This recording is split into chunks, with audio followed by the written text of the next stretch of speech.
Good morning, and thank you for joining us for Coffee and Collaboration. Your host, Kimberly Winborn, will show you the power of proactive networking. Grab your coffee and let's get started. Good morning and welcome to the Coffee and Collaborations radio show. I'm your host, Kimberly Winborn of Kimberly Winborn LLC. Once again, this week we have an awesome guest. And like I told you last week, we were going to be highlighting Financial Literacy Month. April is Financial Literacy Month, and each week I'm going to have a guest who's in the financial realm in one space or another. And so today I have Ryan Ray. He is the CEO of Jobs for Life, which is a nonprofit, local nonprofit to Raleigh, North Carolina, but it extends beyond it, and their mission and vision is absolutely amazing. He's also the CEO and founder, chairman of Triangle Entrepreneurial Leadership. You've heard me mention that business several times on this show. I even promoted it with my mug, my Triangle Entrepreneur Leadership mug. And so I'm excited to have Ryan. And he also has another show on 88.1 The Truth with Jimmy Davies. So good morning, Ryan. Good morning, Kimberly. How are you? I'm great. How are you? Doing well. Very well. Thank you. Good. I finally get you alone on the show. I know you've been on here before with the collaboration for the E-Lounge, but now it's just me and you. So I get to highlight you a little bit more. Well, I appreciate the honor and that it is. Well, good. Well, let's get started. I love this month because more organizations in the financial industry begin to give principles and things that we can think about throughout the month. Banks, financial institutions, credit repair companies, so forth and so on. And that's exciting because sometimes we need those reminders, and other times we need the education. And so I wish every month was highlighted nationwide as Financial Literacy Month, because I believe this United States of America and beyond would be so much better off if it were. Absolutely. And so one of the things that we've committed to do, Ryan and myself, and some of the people who are going to be on the show, is to make every day about learning how you can do something better in your finances. So we are going to dive into that right after this quick commercial break with my special guest, Ryan Ray. Don't go anywhere. Make sure you have your coffee and make sure it's hot. We'll be right back on Coffee and Collaboration. Announcing the Every Black 2019 Entrepreneur Virtual Conference. Attend and learn from businessmen and women that are actually doing it. Expand your network exponentially, regardless of geographical location, and begin doing business globally. Put your products and services in front of the eyes and ears of prospective customers and partners all over the world. The date of the conference is June 6 and 7, 2019. Register now, because obtainable wealth is within you.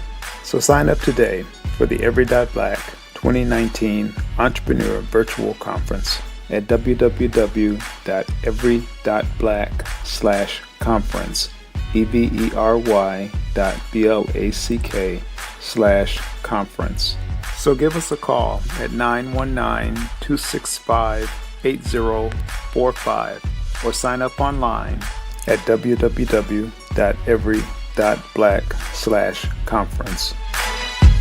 All right, everybody, thank you for joining us. If you've just joined us or if you've been with us since the start, welcome back. We have a special guest this morning, Ryan Ray. And so, Ryan, I want you to kind of tell the listening audience some of the things that you are committed to around financial literacy. Well, first and foremost, I like to just, be distinctive. And the National Foundation of Research defines financial literacy as the ability to make informed judgments and to make effective decisions regarding the use and management of money. Indeed. And when you think about that, so I know you're committed to doing workshops and seminars and the like, and you had a really great series called Escape the Matrix that you were doing regularly for, what was that, maybe like 2017 that you were doing that? Mm-hmm. Yeah, you were doing that regularly. And I want you to tell the listening audience about that Escape the Matrix, and where is it going? Is it something that's going to be just a local opportunity, or is it going to be an online opportunity, or where is it going? Great question. And we shall soon see. Pulled it back out of, I'll say, storage this morning, and did it for the Carolina Small Business Development Fund over at the Center of Innovation and Entrepreneurship Center, also in conjunction with Shaw University. And it got a lot of buzz, created a lot of buzz, and the hunger for this information, for this topic, was obvious. And so I was thinking through that, and yes, I definitely can see this becoming a fully developed workshop, potentially curriculum. And yeah, absolutely. I mean, leveraging technology today, we have the potential to scale nationally and internationally. But the whole idea behind it, Escape the Matrix, I believe that we all have some matrix that we're trying to escape in the class. You know, one lady, it was just being so busy that she needed to get her time back. For others, it was, really just that burden of money. I mean, if you're trapped or bound by something, then we're seeking freedom from that.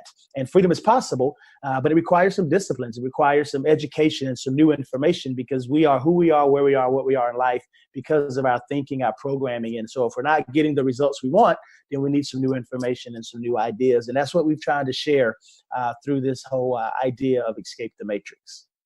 I love that. Well, I do. And I'm excited that you brought it back out, because to your point, so many people, well, we always talk about you don't know what you don't know. That's something that you hear quite often, especially in personal development. But when you see a light bulb go off, when you're, spreading that message, the same principles that you've been learning, understanding, and sharing for years, and then you see that light bulb go off for somebody in the room, like, it's so rewarding. And so I'm glad you brought that back out, because I remember hearing different, accounts of people who had moments where it really just was like, wow, like what Oprah calls an aha moment.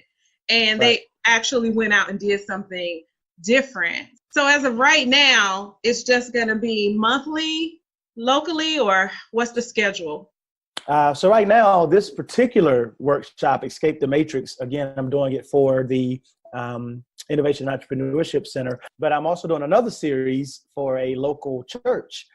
This workshop is called Faith-Focused Finances, which is more of a practical and godly approach to finances, which, it all comes from biblically based principles. But depending on the context of the audience that you're serving, you're able to take it different levels of it. And so in the church, we do faith-focused finances. For the entrepreneur or the individual, we talk about escaping the matrix and experiencing freedom. But at the end of the day, it's all around a couple of principles. One, it's to eliminate debt, which is just a foreign concept, as you know, in your work on the finances side. The second piece is to invest in yourself, right? How do you develop yourself and raise your value in the marketplace so that you're able to outrun inflation, so that you're able to, be able to transition careers as times and technologies and things change. And then the final piece, as I told them this morning, is that, this whole financing thing, it's a game, right? It's the money game. And it's a game that you can't quit. If you decide you want to play ball and you say, oh, I don't want to play no more, you can hang your sneakers up. But this money game, you can't quit. And so since you can't quit, you might as well learn the rules of it and play to win. And so when you understand those three things, you can really begin to get some results financially, which is what people are after. We want better results in our lives, particularly around our finances. Yeah, exactly. And I know a lot of people who 2018 was extremely tough. And I think what's happening is that, of course, we all know the market crashed 2008, 2009. But right before that, we were spending money like it was growing on trees, not even trees, maybe like it was growing out of the dirt. I don't know. It was just like so free with spending money that I think it was hard for a lot of people to ever regain any sort of discipline if they ever learned any. You think about people who came through that season of really beginning to learn how to budget, how to balance a check, all these different things. And so it's like we could never get our footing. And so now you have it 10 years later that people are still figuring it out.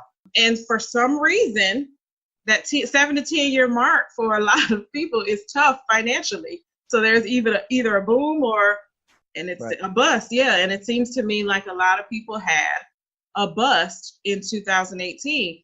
And so I know one of the programs that we're talking about for Triangle Entrepreneurial Leadership, the prerequisite is going to help people from this year to prepare for 2020. And I think of that, speaking of financial literacy, in that capacity. So if anybody listening to the call, you heard Ryan just talk about a few things as far as escaping the matrix, faith-focused finances. What can you do in 2019 financially to set you up for an amazing 2020? And what if that was just your focus? Beginning this month, I want to say April the 15th, beginning April the 15th, you say, and it's tax day, so how perfect. So beginning April the 15th, you declare that from this day forward, you are going to focus on principles, focus on discipline, focus on long-term vision, and all of those things in your finances. Where could you be at the end of 2020? Where could you be at the end of 2019? Right. So think about that first and how exciting that is, and then get really excited about where you could be at the end of 2020. So Absolutely. That's one of the things that you can count on from following Ryan and plugging it into him as well, and following us on Triangle Entrepreneurial Leadership. So that's exciting. Do you have anything to add to that from a financial perspective, the whole prerequisite model? Yeah, absolutely. I mean, that's really where it came from, is that, for me, year after year, I always said to myself, oh man, clock strikes January 1st, 12:01, this year is my year. It's going to be great. And the year would pass by and not much changed financially or really, in my whole life. And that happened year after year after year. And so eventually, through lot of personal development, training, mentorship, just learning the principles associated with success, we began to have some success. And so this idea came earlier this year, kind of just like, wow, people are going to wake up at 2020, and just the whole idea of 2020 vision. Yeah. What people are going to wake up in 2020 and hoping that things are better. But man, what if you had a 9-month head start, right, and you began thinking about, okay, what do I need to do today, May, June, July, the rest of this year? If I could put these pieces in place over the course of 2019, have the tough conversations, make the tough decisions, eliminate the credit cards. Like, what are those things you can begin to do now, so that when the clock strikes 2020, January 1st, you can say with peace of mind and confidence that 2020 is my year. I'm going to have my vision because I did the prerequisite. I did the work in advance. Again, I'm working with Shaw University. A senior was in the class. Before she could graduate, there were some prerequisites. There were some things she had to do before she could take her core courses, before she could graduate. And our lives are the same way. Whatever result, whatever your vision is you're trying to achieve financially, there's some things you got to do first. And so instead of just hoping that these things happen, just hit the pause button and go back and say, what do I need to do so that I can have the results that I want in my life?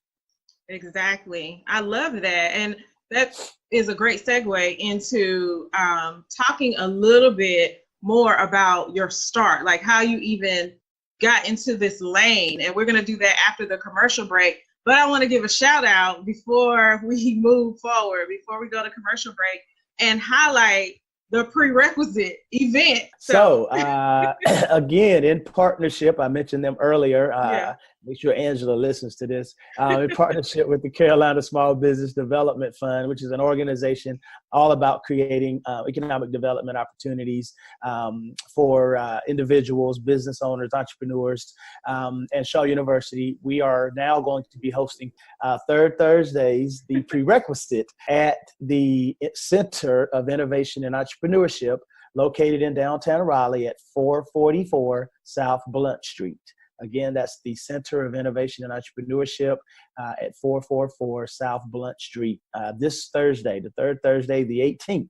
Yeah. 6:30, show up at 6:30. We'll have some light snacks, refreshments, some networking. Kim might even bless you with some networking and business communications ideas and thoughts that evening. So make sure you come out for that. And then we're going to get right into it, talking about finances, guys. And we're gonna dig deep. So if you want to get some better results in your finances, be there.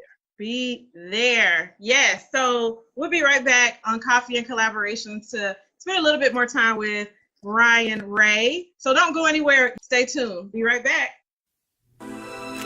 Together, we can create positive change. And Love is a Parable has the way. It's through love. Receive love education. Initiate 4 ways to love. Implement love therapy. Promote love and random acts of kindness. Partner, grow, love, unify. Does this sound like something you want? Do you believe that this is something we need? Well, here are a few ways to help. Bring our program to your community. Share our message. Become a certified love advocate. And if you have an organization, become a corporate advocate.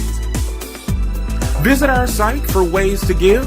Love is a Parable is a 501c3 charitable organization. Visit loveisaparable.com today. All right, welcome back to the Coffee and Collaborations radio show with our special guest, Ryan Ray. We've talked about a few things concerning financial literacy, which we're both excited about, financial wellness, and I also like to call it financial wealthness. So what is it that you're doing to make sure that you have a set future financially? Whatever that goal is for you, whatever that goal is for your family, maybe even for your business, because as entrepreneurs, we do need to think about that. What's the financial wealthness in our businesses, and how are we able to translate that to leave a legacy? And that's the big thing for me. How are you going to leave a legacy, and the legacy that you can be proud of? Is it going to be a good legacy? Because we all leave something. So is it going to be something that you're proud of and your children are proud of? You can't go back and do it again. Once you're gone, you're gone. So think about that. And when you think about your finances, what can you do different? So that's what we're focusing on today with our guest, Ryan Ray. And I want to ask him, how did you get so committed and dedicated to financial literacy in this space? And I know that's not the only focus, the focus is personal, professional, and financial development, but that financial piece just really seemed to resonate through you to others. So how is it that you got there? A combination of things. I think the first sign was watching my father have a great job, make a lot of money. The average worker, if you have a decent salary and career, any management, you're probably going to earn $1 to $2 million over your lifetime, right? Mm-hmm. And so looking back, where's the fruit of that? And so right. I knew that. And so that was kind of the first thing that kind of got my attention. The next thing was, going off to college, racking up the debt, student loan debt, the credit card debt, coming out of college, getting a great job, buying the brand new truck because I could afford the payment, not the truck, the payment. Right. And so by the time I was 24, 25, I was $70,000 in debt. Again, making good money, but at the end of the week, end of the month, I was broke. Right. And so I just realized, man, this is for the birds. Something's wrong with this equation. And it was through, just episode after episode of that I just got to a point of frustration where I just threw up my hands and I was like, God, there's got to be a better way. And when you get to that point, the way will show up. So it started frustration. Then I was given a book called Rich Dad, Poor Dad by Robert Kiyosaki. Yeah. And so after we moved from frustration to now awareness, right? Now I believe that I had a chance to escape the matrix. That gave me a lot of confidence. But then that wasn't enough though. So then I had to now seek mentorship and better information so that I could get results. And so just watching the evolution of my life from frustration because of lack of knowledge to awareness, when I came into the knowledge of, and then the learning and the application of it to see the results and what's possible, I was like, man, I got to share this with other people. Not because I'm right, not because I've done it so right, but because I know that someone helped me and I want to help others who are hungry enough to get some different results in their life. And money isn't everything, Kim, but it ranks up there with oxygen. You gotta have it. And That's so true. again, it's a game that you can't quit. So I want to make sure that people are playing it to win. Yeah. And I mean, to your point, money isn't everything, and it is ranked up high because there's so much that we cannot do without it. And we've all lived it. You know, we've all lived it. We've all lived the wants, but we've also all lived the needs. If you're an adult, even if you're a child, we've all lived it. And so understanding that our choices and our mindset around money has either been advantageous to us or, you know, served to be a disadvantage. Hopefully we do something different. But so many people walk down that same path over and over again and never learn a lesson at all. Right. And it's so funny. It makes me think of that example where the mouse goes into the tunnel over and over again until the cheese is moved. And then once the cheese is moved to the other tunnel, it realizes, oh, well, it's not here anymore. Let me move. Let me go to the next one. Well, we don't do that as humans. We'll go into the same tunnel and make the same mistakes over and over and over again. Right. The rat race. There you go. The rat race. I want to talk to you about really quickly, if you could explain that light bulb moment for you when you read Rich Dad, Poor Dad. And then what was the thing that stood out the most when you think of your journey to excellence in your finances? What's the concept that stands out the most for you? Oh, absolutely. Yeah. So just a distinction I want to make too, guys, and that it's not about the money, right? Money is just dirty paper. But what makes money important is that it's what we get to exchange for the lifestyle we desire, right? So I just wanted to make that distinction. We're not after the money. We're after the things that money can do, can buy, can create, can generate. But what got my attention with the book Rich Dad, Poor Dad was, you heard me say it a million times, but it was when I saw the cash flow quadrant, which is another great book. And what it said was that, 95% of people are on the left side of that quadrant, but only 5% of the wealth. On the other side of that quadrant are 5% of people who have access to 95% of the wealth. So that got my attention. And what I realized was that, okay, I would love to be on the right side of that equation. No accident, they call it the right side, where 5% of people have access to 95% of the wealth in America. But my thinking, what I felt like I was capable of matched the left side, which was everybody who was not experiencing wealth. And so that was my eye-opening moment. And when my mentor said, well, Ryan, the only thing that separates the people from the left from the right, the successful from the unsuccessful, however you want to define that, is their thinking. And I was like, wow. So I just got to change. He said, Ryan, if you'll deprogram what you've learned and reprogram with the right information, you can either break through the wall, climb over the wall, but you can get to the other side. And so for me, I applied that knowledge for years and got some results. But Kim, I tell you what helped me to get the best results was when I learned, understood, and embraced this whole idea of long-term thinking, long-term vision. Realizing, okay, Ryan, what do you want bad enough down the road that you're willing to make some short-term sacrifices? What are some things that if you'll delay those things now, if you say, you know what, those things aren't as important now, I really want these things, man, life got so much clearer, plainer. My decision-making became so much better because I stopped operating in urgency and started operating in priority. And I made the things that were non-negotiables for me priority. And when I made those things priority, all the things that I thought were so important weren't anymore. And so I was able to push those things to the side. When I was in that $70,000 worth of debt, having a brand new truck was important. Now, driving a 10-year-old car with 250,000 miles with the title is important. Right? It's different perspectives. And so when I got the long-term vision idea and began to delay gratifications, man, it just opened up a whole new life for me. Yeah.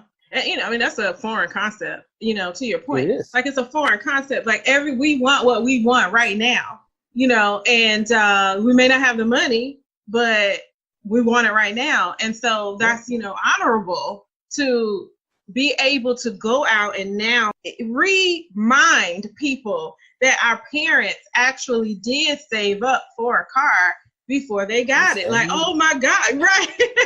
They did what? Yes, right. They did it. Right. My mom, I remember, everybody had to have the hoopty experience back in the day. Like it was mandatory that you experience the hoopty life to be a true adult. So adults, if you haven't experienced the hoopty life, join the club. Your hustle, everything would be different. You learn so much. Like as a woman, I learned how to change a tire. I learned how to check the water. I had all that blue stuff. I don't even remember the name of it now. Antifreeze. I could tell you everything back then. You could tell now I'm bougie. You made it. You made it. Mama, I made it. I made it. I remember the first time I didn't have to stop on the side of the road when I got a car, a new car. But I did finance it. But I did wait. I saved a little bit, put down a nice chunk of a down payment, and I saved, and then I paid that car off, and I didn't finance anymore for a long time after that. But it's such a foreign thing to delay gratification. I think about what you said about that truck. You could afford the payment, but you could not have afforded that whole truck. So if we begin to live our lives based on the idea that I'll just wait a little while, right. What could happen? So as we wrap up, I want to be sure that people can get in contact with you if they would like to. Sure. Well, thank you. Yes, you definitely can reach me. You can check out our website at jobsforlife.org. Jobs for Life is a 22-year-old organization, nonprofit. And so you can reach me directly via email at rray, that's R-R-A-Y, at jobsforlife.org. And check out Jobs for Life. We're always in the look for volunteers, for mentors. We have it's a skill development training program where we're helping people to develop skills so that they can not only get a job, but keep a job and even advance their career because they are building and developing skills and relationships. And it's helping people who may have barriers to employment. It's helping people who may have just got to the point like I was and said, I really want to be doing what's aligned with my purpose and my calling. I love it. And I just want to add something to that. Go and donate. It is a nonprofit. They do need money. So if that's something after you go and look at the website, if it's something that speaks to you, be sure to go ahead and donate. I'm sure any amount will help. Yeah. But absolutely. whatever your heart pulls on you to do, and maybe it's something that you do monthly. I think it's a really good thing to donate to a charity monthly, knowing that you're providing to a bigger cause. I think that's a financial principle that we should all live by. And I believe that you get what you give in life. And so if you're giving, you'll get that back for sure, threefold. So thank you for joining us this morning. We will see you next time on the Coffee and Collaborations radio show with another amazing guest who is out here doing their thing, spreading the word of financial literacy. Have a great rest of the day. You've been listening to Coffee and Collaboration, the #1 networking skill building show for people who want to take their skills to the next level.